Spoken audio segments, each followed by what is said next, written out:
Hello, refugees and non-refugees of the world. Are you starving?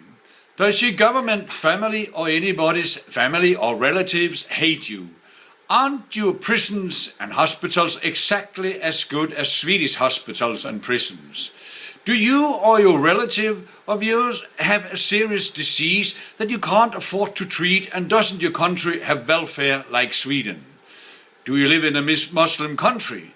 Are you a Christian, a non-Muslim in a Muslim country? Are you gay in a Muslim country or in an African country where people hate people just for being gay? Or are you just tired of having a hard life? If so, you are all welcome to spend the rest of your life in Sweden, all of you at our expenses. You can travel back to your country every year to visit relatives or find a spouse, and then the spouse's relatives can come to live in Sweden too. Most often taxpayers pay for your vacation trip, so you don't even have to think about that. You may not know it yet, but you are actually Swedes. As soon as you put your feet on Swedish soil, that is what the government and many Swedes believes in. I bet you didn't know that. You see, real Swedes doesn't really exist. They never have actually. Anybody is a Swede if you can call yourself a Swede, the government says.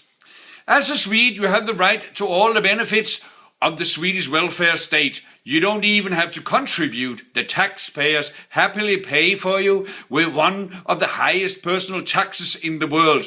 Of course, big corporations, millionaires and EU politicians rarely pay taxes. Only ordinary people do. If you don't have the right, according to UN specifications, to call yourself a refugee, that is not a problem.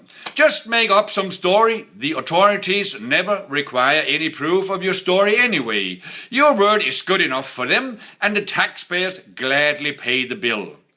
But one thing is important here: the color of your hair and skin. If you look white, they will question your motives and you will be rejected, whatever they may be.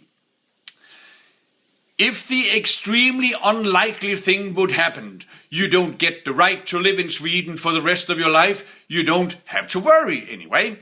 Just call the papers or another media, they will start a campaign for you for free, and mostly you will get your permit and money too for the tear-dropping story you have invented for this situation. You may have to hide and become so-called papperslös, paperless. That doesn't mean you are not a Swede, it just means that you are a Swede without any papers. Yet, media and the leftists will fix that for you. Just wait and see. Meanwhile, of course, you get free health care, and your children can go to school without any costs. You can claim halal food on their behalf, and you are always treated by the greatest respect by the social welfare people that all pity you. And never worry about the police. Media have them under control, so they won't dare to do their job. Sweden welcomes you 24/7. And if you don't believe this, then the government have people all over the world to pick you up and tell you the good news. This week's special offer is permanent residency for you and your whole family directly at the border if you are from Syria. But you have to hurry to get the best apartments. 4 million are already queuing. How can you turn your back to this offer? No, I thought so. You couldn't. Welcome to the land of milk and honey, and please get here before the taxpayers refuse to pay the bill.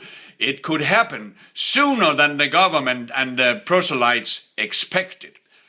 Good luck.